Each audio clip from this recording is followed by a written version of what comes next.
Very fucking, very good, bro. And these are true stories. That's what a lot of people don't understand. These are true stories that I'm showing y'all, bro. You know what I'm saying? Ain't nothing fake about Mr. Nightmare. Like, he literally, bro, y'all gotta understand, bro. He literally, bro, people be writing him what happened to him, basically, bro. And bro just be reading it and then just, you know what I'm saying? Just making it more, I don't know, bro. But it's real, though. This ain't no fake. He don't be making this up. Yeah, we'll do police vids after this. We'll do police vids after this story right here. I was actually in the mood of some true crime. I began subletting a rental house cabin for a couple months in 2023. When you know, it's late night, 12:53 in Atlanta, Georgia, bro. You know what I'm saying? Eastern time, bro. But and I were bucking heads and I needed to move out. The actual renter of the apartment was having his own personal issues causing him to leave the apartment, and I'll just refer to him as my landlord to make it easier. The cabin was an entire unit rental, and it was paid month to month, which was ideal for my temporarily shitty situation. It was 2 floors technically, a small kitchen, decent-sized living space, and 1 bedroom that you had to climb a little flight of stairs to get to, and there was a quirky hatch-type door that you'd have to open to get to the upstairs bedroom. I had already been there for a month. I paid for the 2nd month's rent already by this point, so I was fully situated there. The cabin sat at the end of a dirt road with a few other similarly sized cabin-type houses. One was vacant as far as I knew because I never saw cars parked out front or lights on. The other houses, well, I never met the neighbors, but I knew people lived in them. I work 12-hour shifts sometimes, and when I get home, I'm completely exhausted and will just go straight to bed and watch TV until 12 hours? Never, ever. I can't do it, but 12 hours, hell, dog. I fall asleep. This was one of those nights. That's taking all your day. I got home, made a peanut butter and jelly sandwich and a protein shake as my late night dinner, then went to bed. I always shut the door on the floor every night. I find myself to be uncomfortable at night, having the entrance to your bedroom opened. Something about it makes me feel exposed or vulnerable. Yeah, nigga, you ain't got a door? This nigga ain't got a door. You know what I'm saying? Nigga, bro, you damn right, nigga. I'll feel freaking uncomfortable with my door, bro. What? I gotta have a door in my room, but for me to even go to sleep, I can't have no door. I can't even sleep with a crack in my door.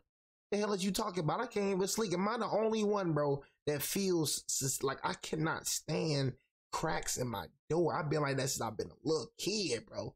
Cracks in the door just free. I just feel like somebody watching me, cuz. I can't do that shit. Door gotta be closed and the door gotta be locked. Vulnerable. Real shit. This door in the floor didn't have cracks, a lock. I don't know. I don't like them cracks in doors was made and for shit. one person I don't like or that a couple. Shit. I was watching TV in bed. This nigga ain't even got a door in his room. This motherfucker ain't got a door. This nigga just out and about, just plain open. You can see that nigga in the room just like, man, hell no. Heard it. A voice from down below saying, "Who's up there?" I instantly felt my heart stop for a second as I shot up to an upright position. It sounded like it came from inside the house, but it also could have maybe come from outside. I grabbed the TV remote to turn off the TV. I crawled over to look at the circular window above the bed. I didn't see anyone out there, but it was also very dark. I said, "Who's there?" And the deafening silence that followed afterwards led me to getting off the bed and putting my hand on the handle to the door. I lifted the door and looked down the staircase. I actually said my dad's name, thinking maybe he came over. And there was no response. I walked downstairs. I was extremely scared. I flicked on the first light switch I passed. The living room lit up. As I expected in the back of my head, there wasn't anyone down there. I was still chalking this up to someone from outside. And always have your back to the walls, bro. Always have your freaking back to the walls, bro. Never be out. Just always have your back to the walls, bro. On the front outside light and looked out the windows, and there wasn't anyone in front. By this point, I was really confused. I turned off the living room light and climbed the stairs back to my bedroom, shutting the door on the floor. I was pretty awake now, so I turned the TV back on, and not even 5 minutes later, I heard pounds on the bedroom door from below. Shit. They sounded angry or like they were supposed to scare me. If there was any doubt before, this confirmed it. Someone was in the house. I left the TV on this time and just stayed completely motionless because I was genuinely too scared to move an inch. The scariest part was whoever was down there could easily open the door as there was no lock. What? I laid silent for about 20 minutes, and once I felt comfortable to move, I looked for my phone, and of course, of all times, it wasn't on my nightstand. I couldn't find it.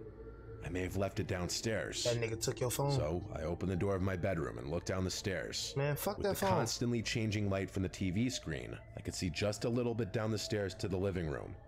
So I went down the stairs quietly, and when at the bottom, instead of turning on any lights, I ran out the back door barefoot and ran to the nearest neighbor's house where I knew people lived, and I saw their lights were on. I knocked on the door a bunch of times, and then I noticed someone at the window next to the door, looking at me. I didn't know how long they had been watching me. I yelled through the glass explaining what happened, that I'm his neighbor, and that I need a phone to call the police. He definitely heard me, but he just stared at me. It was unsettling, and I started to back away from the door as I realized he wasn't even responding to me, just creepily watching me. I looked around the road and saw no other houses in the distance with their lights on. Momentarily, I had a thought. What if that guy had something to do with it? I went back to my rental through the back door, which was closed just like I left it. I went inside and locked it and turned on every— Just looking at, so you supposed to go to your neighbor whole time. This nigga probably be the one that had something to do with it. Just looking at me and shit. Man, I said, let me use your phone. What a phone? You know what I'm saying? You ain't gonna act crazy then put that little gun to it. I say, what a phone, nigga. You know what I'm saying? On God, I would have broke into that motherfucking house. I said, what a freak at the phone. You know what I mean? Looking at me crazy and shit, because at the end of the day, nigga, you human. That's how I look at a human. You human. You know what I mean? Shout out to the sub. But at the end of the day, you the human. Bitch, I said, what the fuck the phone at? You know what I'm saying? You know what I'm saying? Nigga looking at me crazy, I would have been just like this. The phone. What's that? Whole time looking at my left and shit, trying to see if, you know, nigga ain't coming out outside my cabin and shit, man. The whole time it's a nigga inside my cabin. Then I got a weird ass neighbor. Nigga, I'm in a lose-lose situation right now. What the hell? And then you talking about you just paid 2 months for the rent. Like, bro, like I'm in a lose-lose situation right now. light in the tiny house. I got somebody in my house, then I got a weird ass neighbor, cuz.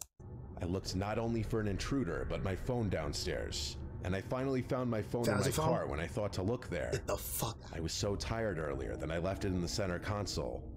I went back inside. Oh my God, bro, don't even stay in the house, bro. Go, bro. The TV was still on up in the bedroom. Shit. I climbed the stairs, and when I got to the top, I saw someone sitting on my bed, staring at the TV. It was a man. I screamed, and he turned his head slowly to look at me. And before I could see anything else, I ran back down the stairs and outside. Now with my phone, called 911. I sat in my locked car, watching the house on the line with 911, and I saw someone walking past the backyard of the house, disappearing into the woods. I told the operator this. When a police car arrived, the one officer checked the house and upstairs room. Man, you calling the officer, that shit is not gonna work, bro. Yeah, that shit is not gonna work. This man just went right back into the woods, bro. You're not finna find that man again, bro. And you know he very crazy too. This motherfucker went back into them dark ass woods. This nigga went back into them dark ass woods. Hey, bro, you acting like you wouldn't have screamed, bro. You don't even own a gun. So what you gonna do? Do you even know how to shoot a gun, bro? You know what I'm saying? Do you even know how to shoot a gun, man? So what you would have did in this situation? You would have shot him. You gotta have a gun to shoot somebody. Like a lot of y'all don't even own guns. For me, I own pipe. You feel me? I'm telling you, nigga coming in. I got pipe right here.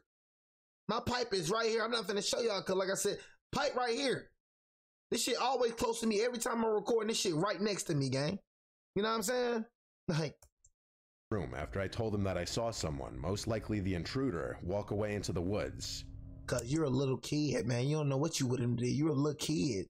This probably scares you right here. You probably finna have nightmares. He asked if I had any other places to stay that night, and so I swallowed my pride and went back to my dad's house for the night after packing some of my important stuff. I returned to the house the next day and stayed another night, then collected— Gang, you don't, bro, I could just tell by the way you talk, gang, you're not one of those, gang. I'm gonna keep it real with you. I could just tell, bro. I don't know what it is. I could just tell, bro, you ain't got no gun, bro. You don't. Like, just hearing that nigga voice in the party come, like, bro. Did the rest of my stuff. Luckily, the landlord agreed to giving me some of my money back. Not like he asked me what the man looked like, and after that, he didn't ask any more questions. Nigga like 14 years old, 15 years old, but he ain't got no gun. But stop. Something was unusual in that situation. From that creepy neighbor ignoring me, to the landlord's random urgent need to move out, to someone full-on breaking into the house. Maybe it's all connected, or maybe I'm overthinking it. Here you go. Maybe I'm overthinking it, bro. You're not overthinking it, bro. I just know you don't have pipe, bro. I just know you don't have pipe. I know you don't, bro. It was a Tuesday night around 11 p.m. in 2013, Nigga, 15. and I was walking down a dimly lit street at night on my way home from work. My car had been in the shop, so I'd been forced to walk 3 miles home every day. The walk was barely an hour, so I was home before midnight. I live in a small You know what I'm saying? Everybody gonna fake it on the internet though, bro. You know what I'm saying? He gonna keep lying knowing he lying, bro. You know what I'm saying? I hate people like that. They're gonna keep lying knowing they lying, bro. That gotta be the most Indiana. So after 10, there's rarely any cars on the road. You ain't got no pipe, bro. The only vehicles you ever see are truckers heading to Indianapolis. I was about a mile into the walk Don't keep when I lying turned on a knowing you dirt lying. road. My house was off the beaten path, so I had to take all these dirt roads surrounded by forest to get there. As I was turning, I heard the sound of a motor in the distance, and it was getting closer very slowly. I saw about a quarter mile down the stretch of road I just turned off of a van moving very slowly without its lights. A van? At first, this didn't strike me as out of place due to the fact that the town I live in there is a pretty cheap car dealership that sells used cars and vans with broken parts, like broken headlights. So I just assumed this guy was one of their clients. I kept walking down the side road with the van still going slowly down the main road. About 5 seconds later, I jumped when I heard the sound of the van roar, and it sped up really fast, except now it had its lights on. Bro. You got pipe, bro. I was startled, but not worried. This was until the van got closer to the turn for the side road. About 500 feet away from the turn, the van turned off its lights again and slowed down. Dang. Now I was officially creeped out. Come on, man. I didn't want to seem startled, so I just walked faster down the road. I kept turning back constantly to see if I was being followed. Then my suspicions became reality as I saw the van turn onto the dirt road. I was only about 500 feet from the van, so I started to walk a lot faster. I didn't want to look back, but I did just to be safe, and what I saw frightened every bone in my body. I saw the van there, stopped with both the passenger and driver's doors open. At this point, I ran for my life down the dirt road. I heard what I'm positive was a gunshot not far away, and I really thought this was how I was going to die. Shit. I made a quick turn into one of the surrounding forests and hid behind a big rock. I heard what sounded like a middle-aged man not far away say, "I think she went into the woods." Shit. Bro, that's what I be saying, bro. You know what I'm saying? Like, bro, you a girl, gang. You a girl, bro. Like, why do y'all girls be doing this, bro? Like, stop walking. If you a girl, you should not be walking nowhere. America is very dangerous for women, bro. Not even America, women, not women, bro. The world, bro. It's very dangerous for women, bro, to be walking down the street late at night. Like, what the fuck? A girl, you walking down the street late at night, bro? Do you know a such thing called human trafficking? Bro, do you know what type of world we live in? Hey, baby, I'll just say take a Uber or some shit. I know that shit costs, bro, but I'd rather you take a Uber than walk, man. This world ferocious out here. This shit is evil. You know what I mean? Straight up. Then, to my horror, it sounded like 3 young girls, with one of them responding, "Okay, sir, I'll see if we can find her." What? Okay, sir, I can see we can find her. Now you got the girls trying to catch her. What the hell? It sounded like 3 young girls, with one of them responding, "Okay, sir, I'll see if we can find her." Now I wasn't fearing for my life. I was worrying I was going to be forced into whatever sick group this was. Oh, God. I was covering my mouth, trying not to make any sound, when I heard the man say, "Whoever finds her doesn't have to drink the blood tonight." What? A million thoughts ran through my head. Is this some sort of satanic cult? Are these girls kidnapped? Will I become one of them? Man, you better stay in that. What felt like an eternity, sitting behind a rock, being scared of any sound that I could hear. Then, to my relief, I heard cop sirens nearby. I stayed there just to be safe. God. When I felt the courage to look from behind the rock, I saw red and blue lights right outside the forest. I ran out screaming for help, and the cops came to me and said, "Ma'am, do you know about this body?" I was confused and said, "What body?" Then I saw in front of the cop car the most gruesome thing I will ever see. It was what looked like a naked young woman, gutted, blood everywhere. Wow. There was no van in sight. I then explained everything to the cops. The car, the man, the girls who had to drink the blood. The cops said they'd look into it and were nice enough to drive me home. That night, when I couldn't sleep, I looked out my window to see the van, the same one from before, driving slowly without its lights on down my street. This time I was smart and wrote down the license plate. I called the cops immediately and told them what I saw and gave the license plate number. As expected, when the cops came, the van was long gone. But what they told me is what will horrify me to this day. The cops said we checked the license plate number. It's a plate registered in South Dakota. But the thing is, we checked with other precincts around the country, and they've gotten reports tonight that there was also a suspicious van with that license plate. One in Vermont, one in Nevada, one in Alaska, and one in Texas. They said we'll call you if we get any more information. The cops left, and I never got a call. Shit. I don't really believe in the paranormal, so my best guess is that it was some sort of cult that used fake license plates to do their sick things all across the country. Look at this shit, but man. I guess I'll never know. This nigga talking about he wouldn't have screamed. See, that's what I'm saying. See, my boy Dre right here. You know what I'm saying? Like you expose yourself, Dre. The whole time when we did this little story and shit like that, you know, last story and shit like that, right? Bro screamed. Like, you be trying to act so fucking hard, bro. You know what I'm saying? But your ass really but your ass really scary, gang. You be trying to act like, I be seeing this nigga, bro, when I be writing this shit, he talking about what he would do and all this shit. Look, little nigga, you won't do none of that, bro. You're scared of a video. So imagine this would happen to you in real life. What you gonna do? What you gonna do? You gonna shoot some shit? You gonna shoot some shit, bro? You finna let it off of you, bro. You know what I'm saying? Like, come on, man. Like, come on, man. Out of Indiana. Now I make sure when I see something suspicious, I bolt. That's what I'm saying. You 15, so what you gonna do, bro? What you gonna do if a grown-ass man come up to you, bro? What you gonna do? For me, I'm a grown-ass man. That shit ain't gonna... But you, bro, you was a little kid, G. A grown-ass man come up to you, but your ass is done. You DOA. Your ass is done. But your ass ain't got... That boy ain't got no chance. I better stick to playing Play-Doh. My wife and I live in a normal suburb. We have normal jobs, normal lives, next to normal neighbors. We live the, I guess you'd say, standard American lifestyle was crazy, that most of us are taught by our parents to achieve. Me sitting down to write this story is already saying something because I'm not a writer. The last time I typed something out this long was the last paper I wrote in college. Yeah, you fine now. Something happened not that long ago that no one can explain, and it still scares us to this day. My wife Gianna and I had a normal day, and after work, we decided to go out to eat for a change, and we got back around 9. We don't stay up very late on work nights, so by 9:30, we were brushing our teeth getting ready for bed. By 10 o'clock, we were in bed, and we usually shut the lights off at 11. We either read our books or watch our show. Tonight, we were watching our show. Then the phone rang.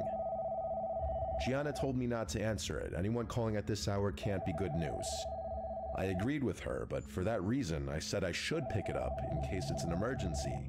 So I reached over for the phone next to the bed to pick it up, but it stopped ringing before I could actually lift the receiver. That old landline was trash. I ain't gonna lie, the second story kind of like threw me off, bro. That shit's fucking crazy. I can't believe that shit. You know what I mean? I never heard a story like that in my freaking life. The second the call... Honestly, I don't know what I would have done in that situation. Like I said, I'm always piped up everywhere I go. I got piped.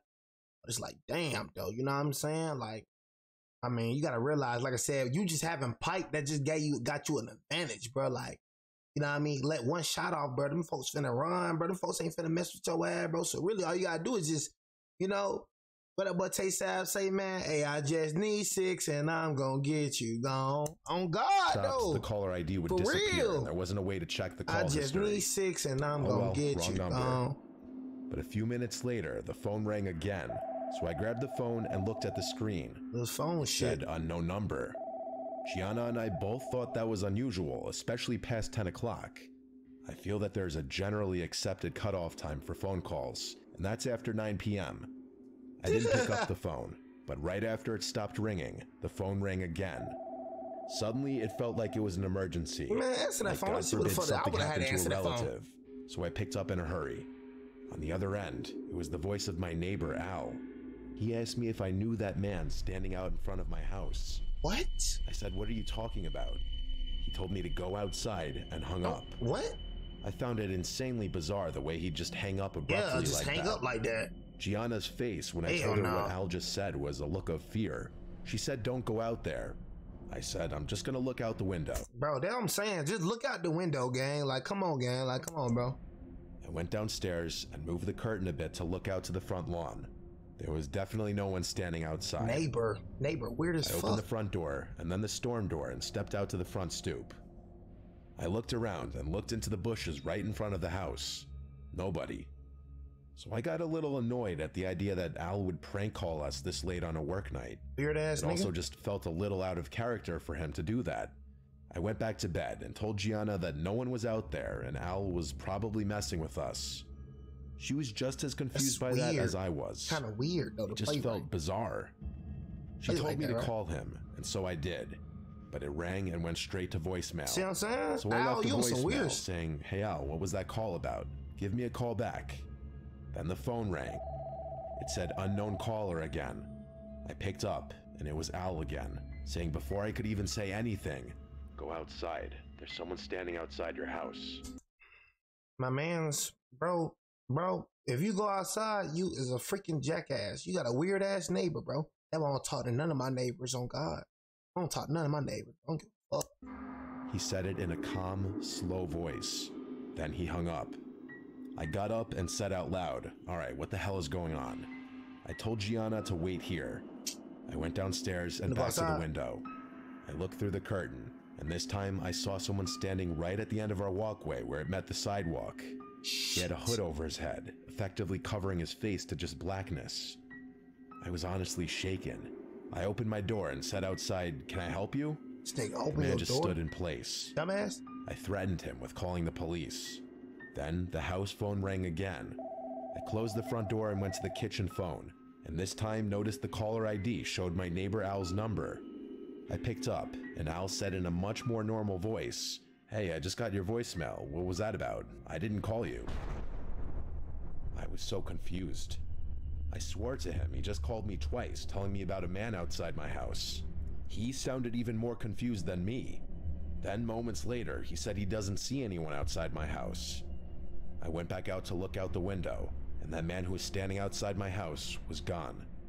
I demanded Al tell me right now if this was a joke. Man, And if look, I found man. out it was and he wouldn't tell me, we'd have a problem.